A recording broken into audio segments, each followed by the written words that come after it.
2025년 7월 중순 피타고리안 기대 승률 산출 사이트는 롯데자이언츠의 포스트 시즌 진출 확률을 94.9%로 표시했고, 당시 리그 3위를 달리던 부산의 구단이 마침내 6년 만에 가을 야구를 열 것처럼 온 팬들이 믿어 의심치 않았습니다. 그러나 8월 이후 팀이 기록한 성적은 10승 3무 26패였고 KBO 역사상 가장 높은 곳에서 출발해 가장 낮은 곳으로 추락한 잔혹극의 주인공으로 롯데는 최종 66승 6무 72패 리그 7위라는 성적표를 받아들었거든요. 2026년 개막 9경기에서 6승 1패 2무, 승률 8할 5푼 7리로 다시 리그 1위에 올라있는 지금이 위험한 이유는 딱 하나인데, 작년 전반기에도 이 팀의 수치는 지금처럼 아름다웠고 그 이면에는 데이터가 이미 경고하던 구조적 결함이 숨어 있었다는 사실입니다.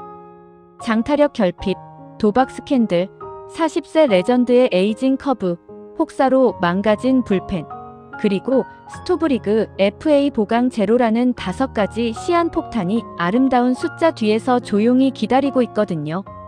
그럼 본격적으로 데이터를 들고 2026 롯데자이언츠의 전력을 해부해 보겠습니다.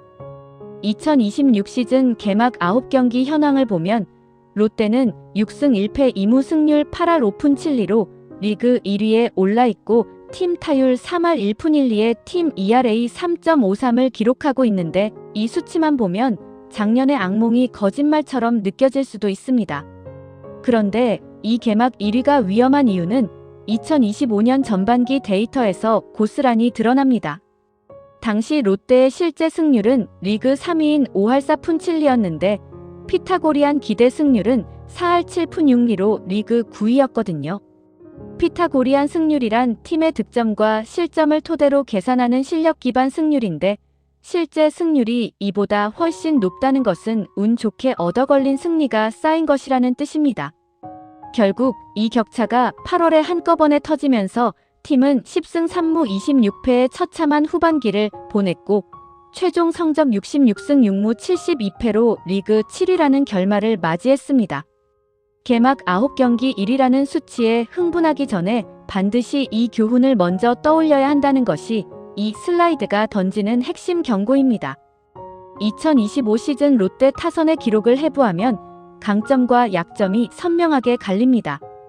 팀 타율 2할 6푼 7리 리그 3위, 2루타 242개 리그 2위, 출루율 3할 4푼 6리 리그 3위라는 수치만 보면 강타선처럼 보이지만 팀 홈런 75개는 리그 최하위인 10위, 장타율 3할 7푼 1리는 리그 8위에 불과했거든요. 이 수치가 말해주는 건 하나입니다. 롯데는 안타를 잘 치는 팀이었지 경기를 끝내는 타선은 아니었다는 겁니다. 2루타와 단타로 주자를 진루시키는 건 잘했는데 한 방에 득점판을 뒤집는 장타력이 없었기에 득실점 마진은 항상 적자였고, 이것이 피타고리안 승률과 실제 승률의 괴리를 만든 근원이었거든요.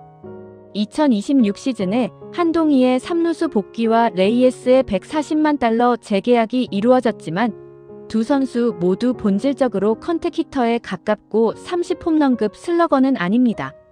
한동희의 복귀와 레이에스의 재계약만으로는 이 30홈런 슬러거의 부재를 완전히 덮을 수 없다는 것이 냉정한 전망이고, 장타율 결핍이라는 구조적 문제는 2026년에도 해소되지 않은 채 시즌을 맞이하고 있는 겁니다.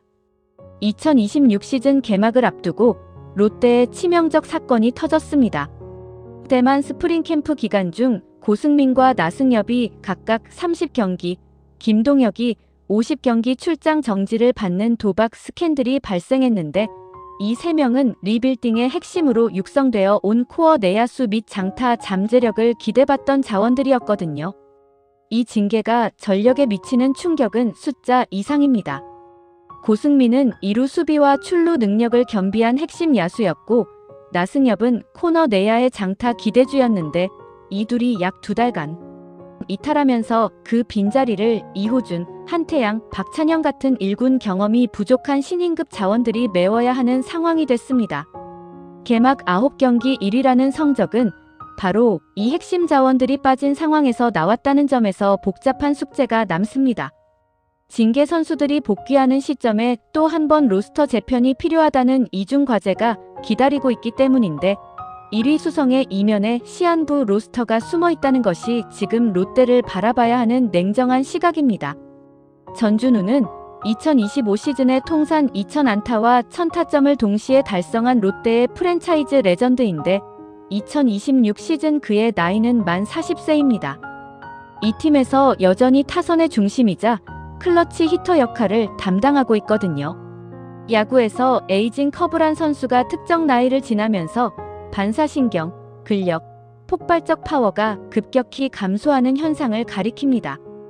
KBO 역사에서 40대 시즌의 풀타임으로 높은 생산성을 유지한 타자는 극소수에 불과하고 이 커브가 언제 찾아올지는 본인도 팀도 예측하지 못한다는 것이 문제의 본질이거든요. 전준우의 생산성 유지 기간이 곧 롯데 타선의 천장과 바닥을 동시에 결정한다는 것이 이 슬라이드의 핵심 메시지입니다. 그에게 급격한 에이징 커브가 찾아오고 윤동이나 장두성 같은 젊은 타자들이 공백을 메우지 못한다면 타선은 레이에스와 전준우 이원 체제라는 얇은 빙판 위에 올라선 채 시즌 중반에 무너질 수 있는 겁니다. 롯데는 2026 시즌을 앞두고 외국인 투수 두 자리를 전면 교체했는데 최고 구속 157km의 엘빈 로드리게스와 최고 구속 158km의 제레미 비슬리를 각각 총액 100만 달러에 영입했습니다. 두 선수 모두 MLB와 NPB 경험을 갖추고 있고 타자를 압도하는 최상급 패스트볼 9위를 무기로 한다는 공통점이 있거든요. 그러나 이 영입에는 두 가지 구조적 리스크가 따릅니다. 100만 달러라는 금액은 KBO 외국인 투수 시장에서 중하위권 투자에 해당하는데 구단 매출 722억 원 대비 선수단 운영비가 291억 원 수준에 머무는 롯데의 재정 보수성이 이 한계를 만들었고 그것이 스토브리그 FA 보강 전무로 이어진 근본 원인이기도 합니다. 다음으로 사직구장이 KBO에서 파울 영역이 가장 좁은 구장 중 하나라는 점과 KBO 타자들의 적극적 스윙 패턴이 NPB와 질적으로 다른 환경이라는 점이 있습니다. 두 외국인 투수가 초반 적응 기간 동안 5이닝 퀄리티 스타트에 실패하면 이미 얇은 불펜이 모든 부담을 떠안는 악순환이 곧바로 시작될 수 있거든요. 박세웅은 롯데 토종 에이스로 6년 연속 100탈3진과 100이닝이라는 누적 훈장을 보유한 워크호스입니다. 그런데 2025년 선발 ERA는 4.87이었고 4월 이후로는 커리어 로우 수준의 부진에 빠졌는데 구단 내 연봉 1위의 선수치고는 아쉬운 결과였거든요. 이 부진의 핵심을 데이터로 파고들면 흥미로운 패턴이 드러납니다.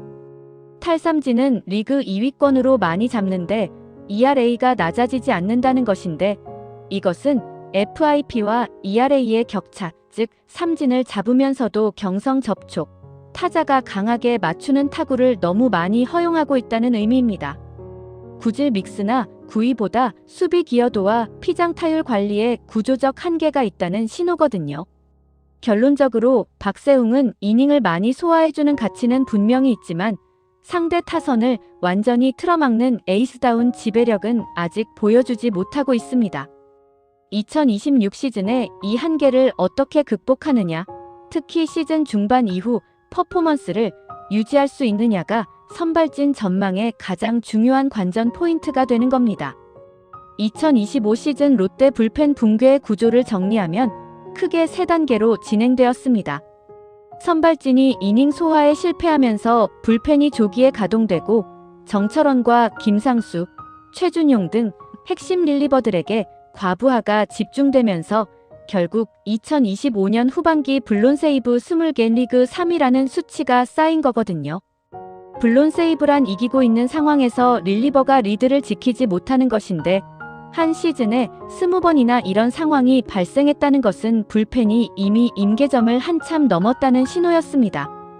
2026년 유일한 위안은 데뷔 8년 만에 드디어 1군 전력으로 도약한 윤성빈인데 아시아 쿼터로 영입된 교야마도 뎁스에 추가된 긍정적 변화가 있거든요. 그러나 선발진의 퀄리티 스타트 비율이 개선되지 않는 한 불펜은 5이닝에서 9이닝까지를 매경기 혼자 감당하는 마당쇠 패턴에서 벗어나기 어렵습니다. 정철원은 개인 사생활 논란까지 겹쳐 컨디션 관리가 불투명하고 이 패턴이 반복된다면 후반기 붕괴는 또다시 시간 문제라는 것이 냉정한 전망입니다.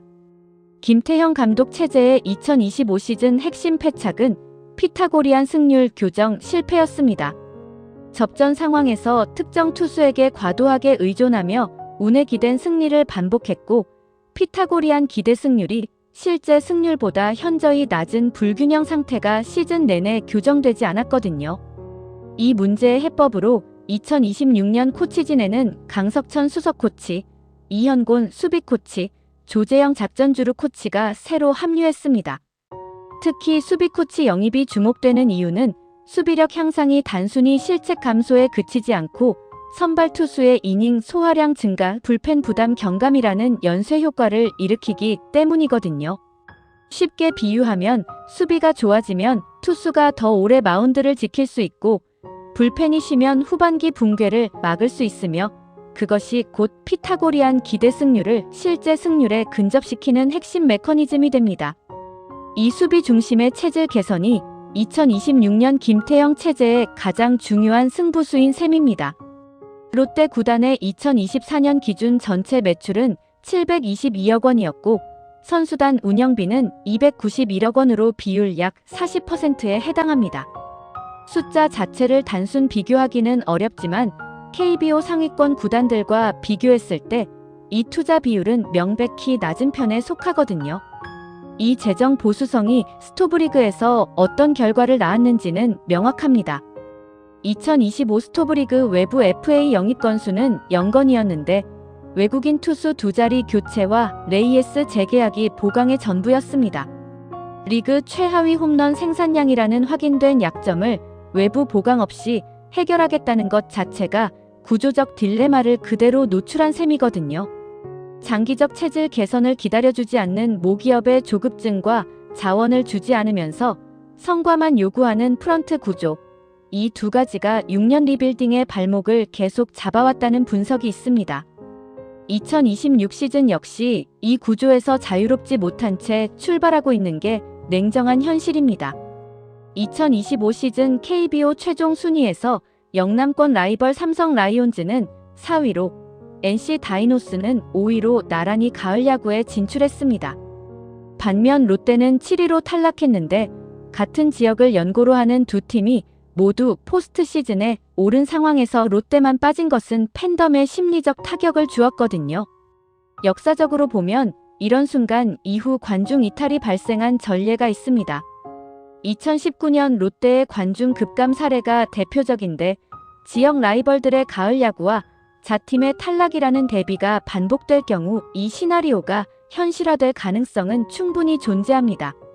리빌딩 6년 차에 접어들면서도 가을 야구 진출이라는 최소한의 성과를 내지 못하고 있다는 것은 이 리빌딩이 과정이 아닌 잃어버린 6년이라는 평가를 받을 위기에 처했다는 뜻입니다. 2026 WBC에서 롯데 선수가 단 한 명도 국가대표에 차출되지 못한 것은 개별 선수들의 리그 내 위상이 어디에 있는지를 숫자 없이도 보여주는 상징적 장면이기도 하거든요. 롯데 팜 시스템의 최상위 유망주는 193cm 장신 우완 신동건입니다. 1라운드 지명으로 입단한 그는 큰 체구에서 나오는 강력한 패스트볼과 큰 커브를 무기로 차세대 선발 에이스 후보로 꼽히고 있고 그 뒤를 내야수 이서준과 외야수 조세진이 잇고 있거든요. 타자 쪽에서는 박찬영의 성장 궤적이 인상적입니다. 데뷔 후 4연타석 안타를 기록하며 역대 3호의 기록을 세웠고 이호준 역시 끝내기 안타와 첫 홈런 등 클러치 상황에서의 가능성을 입증했습니다.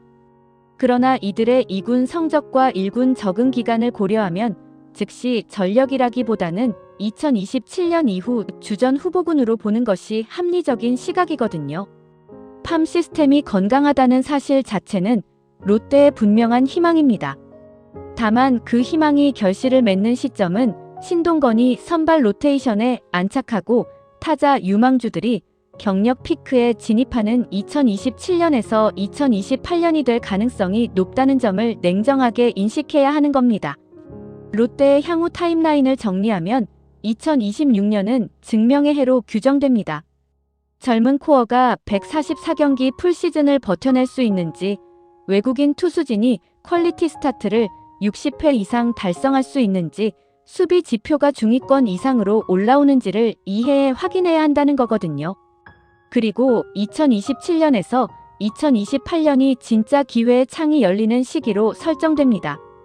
한동희가 완전히 자리를 잡고 나승엽과 윤동희, 고승민이 경력 피크에 진입하며 신동건이 선발 로테이션에 안착하는 새 시나리오가 동시에 맞물릴 때 비로소 포스트 시즌 상위 시드를 논할 전력이 갖춰지는 겁니다. 단, 이 시나리오에는 전제 조건이 있습니다.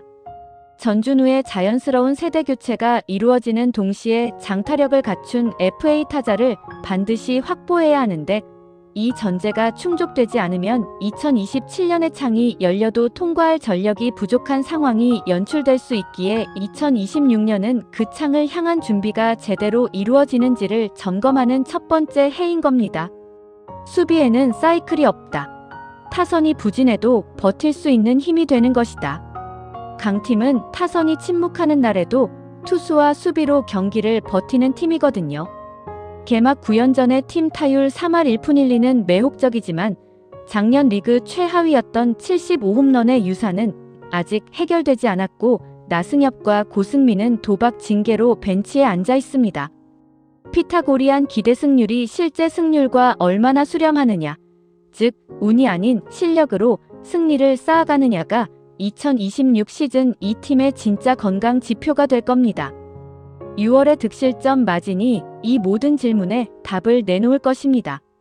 사직의 봄바람이 진짜 서광인지 또 한 번의 신기루인지는 데이터가 말해줄 테니, 지금까지 짚어본 구조적 지표들을 기억하면서 2026 롯데 자이언츠의 시즌을 지켜보시면 훨씬 더 입체적으로 이 팀을 읽어낼 수 있을 겁니다.